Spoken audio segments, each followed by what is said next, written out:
কেমন করে ঘুমাও তুমি, কেমন করে ঘুমাও তুমি, ফজর করে কাজা এমন তো হতে পারে, জোহরে জানাজা তোমার এমন তো হতে পারে, জোহরে জানাজা।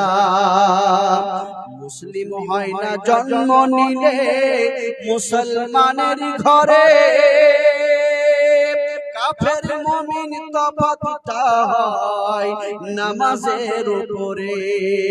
ও মানুষ নামাজের উপরে, মুসলিম হয় না জন্ম নিলে মুসলমানের ঘরে, কাফের মুমিন তফাৎটা হয় নামাজের উপরে।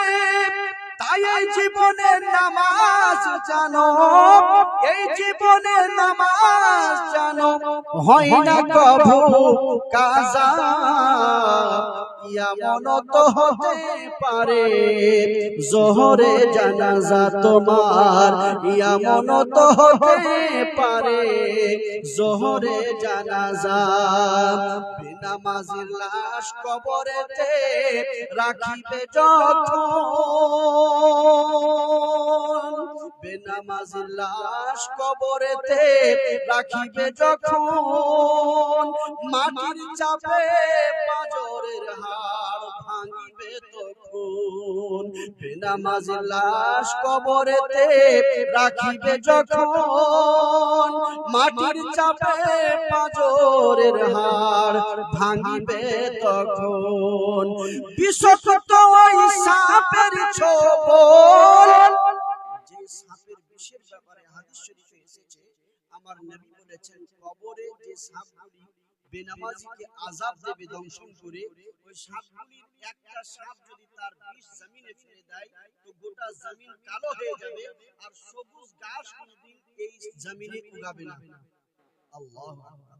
এত বিষ যখন দংশন করবে বেনামাজিকে, তো বিষের তাড়নায় তার শরীরে এত কাঁপুনি শুরু হবে যে কাঁপতে কাঁপতে 70 গজ মাটির তলে ঢুকে যাবে।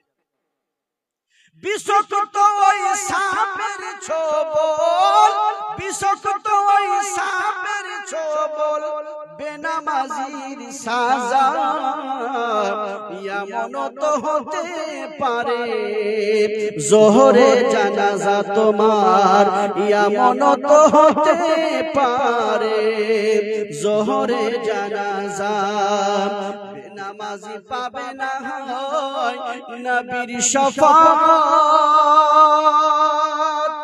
জাহান্নাম তার শেষ ঠিকানা, যেথায় আযাব আর আযাব। বেনামাজি পাবে না হয় নবীর শাফাত, জাহান্নাম তার শেষ ঠিকানা, যেথায় আযাব আর আযাব। তাই এই জীবনে নামাজ জানো, এই জীবনে নামাজ জানো, হয় না কবু কাজা এমন তো হতে পারে, জোহরে জানাজা তোমার এমন তো হতে পারে, জোহরে জানাজা।